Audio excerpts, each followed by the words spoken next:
السلام علیکم ورحمۃ اللہ تعالی وبرکاتہ۔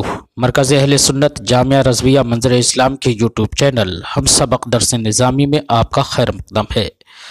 پیارے بچوں، جنہوں نے اب تک ہمارے چینل کو سبسکرائب نہیں کیا ہے وہ ضرور سبسکرائب کر لیں اور بیل آئیکن بھی ٹچ کر دیں تاکہ کوئی بھی اپلوڈ آئے وہ اس کی نوٹیفیکیشن آپ تک فوراً پہنچ جائے، اور اپنے ساتھیوں سے بھی شیئر کریں، اور بات پسند آئے تو لائک بھی کریں۔ اب آپ کے سامنے شرح تہذیب کی تلخیص جو امداد اللبیب لفہم التہذیب کے نام سے ہے، اس کتاب کو پڑھائیں گے مفتی محمد قمر صاحب۔ آپ ان کو بغور سماعت فرمائیں۔ بسم اللہ الرحمن الرحیم۔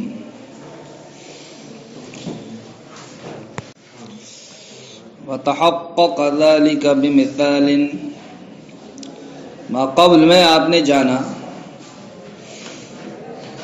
کہ قیاس ثانی میں، شکل ثانی میں جہت کے اعتبار سے دونوں مقدموں میں جو نسبتیں پائی جاتی ہیں وہ نسبت ایک دوسرے کے کیا ہوتی ہیں؟ منافی ہوتی ہیں۔ مثلا اگر صغرا کیا ہے؟ ممکنہ ہے، اور کبرا کیا ہے؟ یا تو ضروریہ ہے یا پھر مشروطہ خاصہ یا پھر مشروطہ عامہ میں سے ہے۔ تو فرماتے ہیں ان دونوں مقدموں کے درمیان جو نسبت ہے حد اوسط کی ذات اصغر کی جانب، اور جو نسبت ہے حد اوسط کی وصف اکبر کی جانب، یہ نسبت آپس میں ایک دوسرے کے کیا ہیں؟ منافی ہیں۔ اسی کو مثال کے ذریعے سے سمجھا رہے ہیں کیسے منافی ہیں۔ مثلا آپ کہیں کل انسان حیوان بالامکان ولا شیء من الانسان بحیوان بالضرورہ، یا کہیں ولا شیء من الانسان بحیوان بالضرورہ ما دام الوصف۔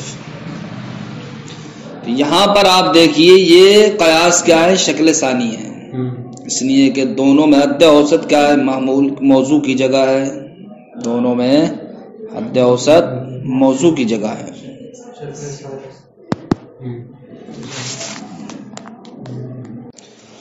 یہ شکل ثانی ہے کیونکہ حد اوسط اس میں کیا ہے؟ لفظ حیوان ہے، وہ لفظ حیوان جناب والا دونوں میں معمول کی جگہ ہے، اور جہاں پر حد اوسط معمول کی جگہ ہو اس کو کیا کہتے ہیں؟ شکل ثانی۔ تو پہلا والا قضیہ یعنی کہ جو صغرا ہے کل انسان حیوان بالامکان میں، یہ صغرا جناب والا اس کے اندر کون سی نسبت پائی جا رہی ہے؟ امکان کی نسبت پائی جا رہی ہے۔ اور دوسرا جو قضیہ ہے لا شیء من الانسان بحیوان بالضرورہ، یہ کبرا ہے، اس کے اندر جو نسبت پائی جا رہی ہے وہ کائی کی پائی جا رہی ہے؟ وہ ضرورت کی پائی جا رہی ہے۔ اب آپ یہ تو جانتے ہی ہیں کہ جناب والا امکان یہ ضرورت کے منافی ہے اور ضرورت یہ امکان کے منافی ہے۔ ایسے ایک اور مثال ملاحظہ کریں کہ کل حجر جسم بالضرورہ ولا شیء من الحجر بجسم بالامکان، ہر پتھر جسم ہے ضروری طور پر، اور پتھر میں سے کوئی بھی جسم نہیں ہے امکان عام کے طریقے پر۔ تو دیکھیے جناب والا اس میں جو صغرا ہے کل حجر جسم بالضرورہ، یہ کیا ہے؟ نسبت ضرورت پر مشتمل ہے۔ لا شیء من الحجر بجسم بالامکان، یہ جو کبرا ہے یہ کبرا نسبت امکان پر مشتمل ہے۔ نسبت ضرورت نسبت امکان کے منافی ہوتی ہے یا نہیں؟ کیسے ہوگی اس کی بھی وضاحت کریں گے۔ کہتے ہیں ما قبل میں جو ہم نے کہا وتحقق ذلك بمثال، وہ بات مثال کے ذریعے سے پختہ ہوگی۔ مثلا آپ یہ کہیں کل انسان حیوان بالامکان ولا شیء من الانسان بحیوان بالضرورہ، یا تو ضرورت کو مطلق رکھیں، او ما دام الوصف، یا جناب والا وصف کے ساتھ مقید کر دیں، او تقولی آپ کہیں کل حجر جسم بالضرورہ ولا شیء من الحجر بجسم بالامکان، تو معنی الامکان فی القضیۃ الاولی۔ اب یہاں سے وضاحت کر رہے ہیں کہ نسبت کیسے منافی ہیں آپس میں۔ تو پہلے والے قضیے کو آپ دیکھیں، پہلی مثال کے کل انسان حیوان بالامکان، امکان ہے یا نہیں ہے؟ امکان کا مطلب کیا ہوتا ہے؟ امکان کا مطلب ہوتا ہے جانب مخالف سے ضرورت کا سلب، یہی تو ہوتا ہے، جانب مخالف سے ضرورت کا سلب۔ تو اب جانب مخالف کیا ہے اس کی؟ ہم یہ کہہ رہے ہیں کہ ہر انسان حیوان ہے، اس کی جانب مخالف ہوگی ہر انسان حیوان نہیں ہے۔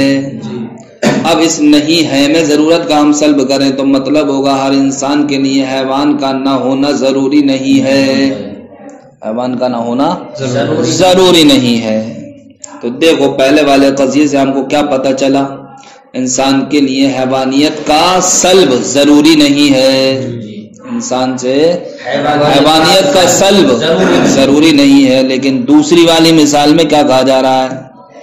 لا شیء من الانسان بحیوان بالضرورہ، کہ انسان میں سے کوئی بھی حیوان نہیں ہے ضروری طور پر۔ تو یہاں تو جناب والا ضرورت کا سلب ہے،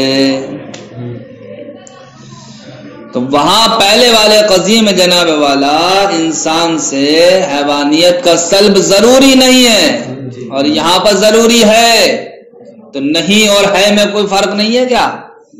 تو دیکھو جناب والا پہلے جو دو قضیے ہیں ان دونوں قضیوں میں جو نسبتیں پائی جا رہی ہیں وہ نسبت آپس میں ایک دوسرے کے منافی ہیں، اس لیے کہ پہلا والا قضیہ کس بات کو بتا رہا ہے کہ انسان سے حیوانیت کا سلب ضروری نہیں ہے، اور دوسرا والا قضیہ بتا رہا ہے کہ انسان سے حیوانیت کا سلب ضروری ہے۔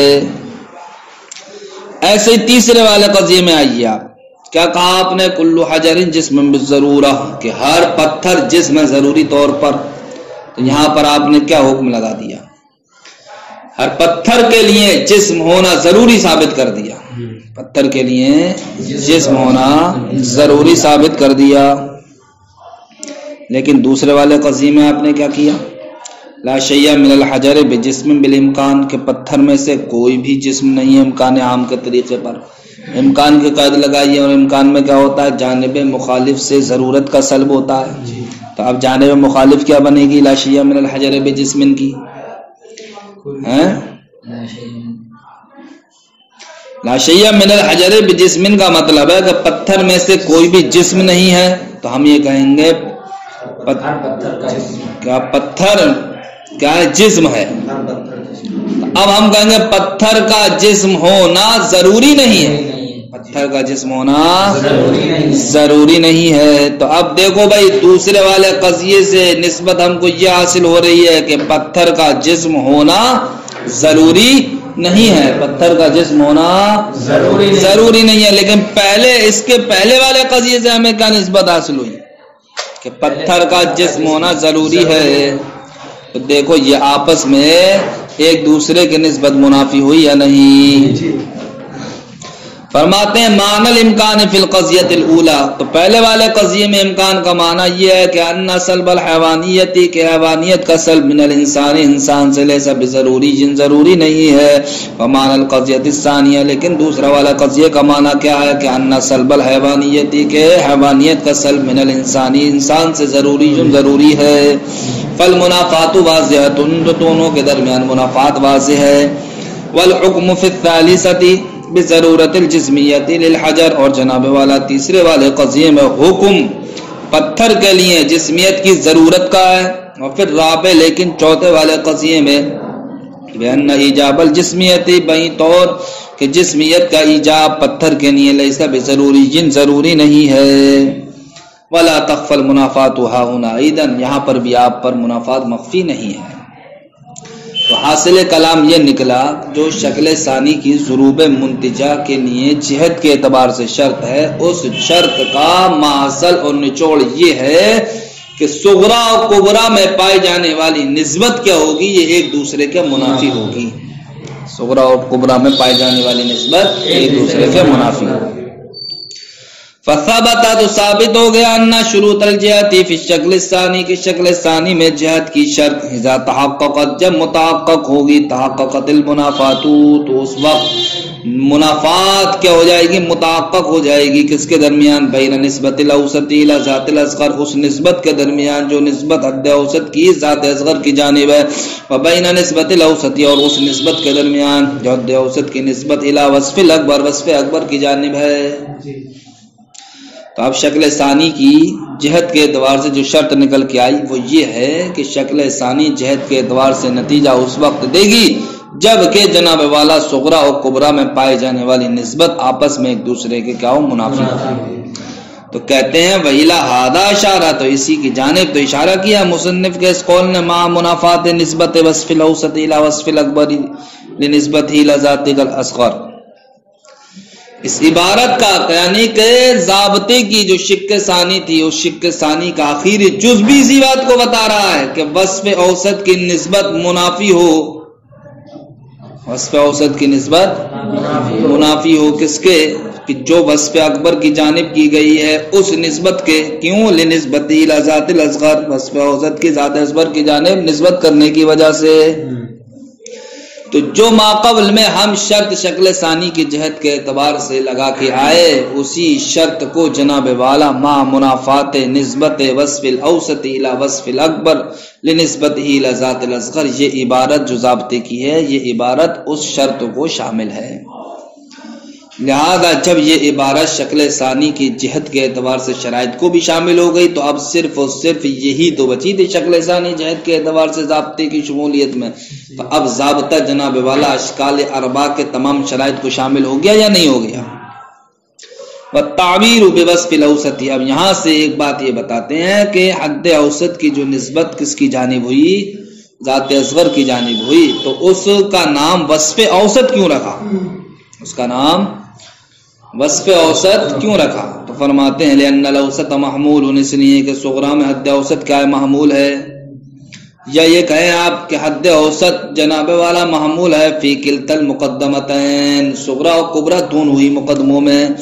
والمحمول یؤخذ باعتبار الوصف، اور قاعدہ ہے کہ محمول جو چیز ہوتی ہے اس کو وصف کے اعتبار سے ہی لیا جاتا ہے، نہ کہ ذات کے اعتبار سے.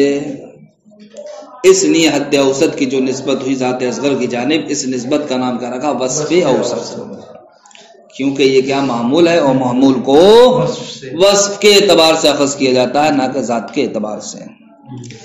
والتعبیر بوصف الاکبر، اور جناب والا جو وصف اوسط کی نسبت کی گئی ہے کس کی جانب؟ اکبر کی جانب. تو اب اس اکبر کا نام آپ نے وصف اکبر کیوں رکھا؟ اس کا نام تو ذات اکبر رکھنا چاہیے تھا، کیونکہ وہ کیا ہے؟ موضوع ہے، معمول نہیں ہے. تو میں نے کل بتایا تھا تمہیں کہ اس کا نام وصف اکبر اس لیے رکھا کہ اگرچہ کبرا کے اندر ہمیں وہ موضوع دکھائی دے رہا ہے، لیکن نتیجے میں کیا ہے؟ وہ محمول ہے، اور محمول کو کس اعتبار سے اخذ کیا جاتا ہے؟ وصف کے اعتبار سے. تو اب آپ ظاہر مت دیکھیے کہ کبرا کے اندر یہ کیا ہے، بلکہ یہ دیکھیے آخر اس کا انجام کیا ہے. انجام کے اعتبار سے یہ معمول ہے، کیونکہ نتیجے میں معمول ہے، اور معمول کو وصف کے اعتبار سے ہی لیا جاتا ہے. لأن الاکبر محمول فی النتیجہ، اس کا نام جناب والا وصف اکبر اس لیے رکھا، اس لیے کہ اکبر یہ نتیجے میں کیا محمول ہے. وإن كان موضوعا فی کبرا هذا الشکل، اگرچہ جناب والا اس شکل کے کبرا میں یہ اکبر موضوع بنا ہوا ہے. وقال ذات الاصغر، اچھا جناب والا جو وصف اوسط کی نسبت اصغر کی جانب ہوئی تو اس اصغر کا نام ذات اصغر کیوں رکھا؟ تو وہ اس لیے رکھا میرے بھائیوں، اب بھی دیکھ لو تم شکل ثانی کے صغرا میں اصغر کیا بنا ہوا؟ موضوع بنا ہوا ہے، اور نتیجے میں بھی دیکھ لو وہاں پر بھی کیا موضوع ہی ہے. تو یہ فی الحال اور فی المحال دونوں اعتبار سے موضوع ہے، اور موضوع کے تعلق سے قاعدہ یہ ہے کہ اس کو ذات کے اعتبار سے اخذ کیا جاتا ہے. اس لیے اصغر کا نام کیا رکھا؟ ذات اصغر. لأن الاصغر موضوع فی الحال و فی المحال، اس لیے کہ اصغر جناب والا فی الحال بھی موضوع ہے شکل ثانی میں، و فی المحال، اور جناب والا انجام کے اعتبار سے بھی موضوع ہے. مال یعنی کہ انجام کے اعتبار سے. انجام کہا ہے کیا ہے؟ اس کا نتیجہ. تو نتیجے میں بھی کیا ہے؟ یہ موضوع ہے. والموضوع یؤخذ باعتبار الذات، اور موضوع کو ذات کے اعتبار سے اخذ کیا جاتا ہے. کما تقرر فی موضعہ، جیسا کہ اس کی جگہ میں ہم نے بیان کیا تھا. سمجھ گئے کہ موضوع کو موضوع کیوں کہتے ہیں، معمول کو معمول کیوں کہتے ہیں؟ اس مقام پر ہم نے اس بات کو ذکر کیا. یہاں آپ کا ماشاءاللہ ضابطہ مکمل ہوا، جو ضابطہ اشکال اربع کے تمام شرائط کو کمیت کے اعتبار سے ہو، چاہے کیفیت کے اعتبار سے ہو، چاہے جہت کے اعتبار سے ہو، وہ ضابطہ تمام شرائط کو کیا ہے؟ شامل ہے. السلام علیکم ورحمۃ اللہ.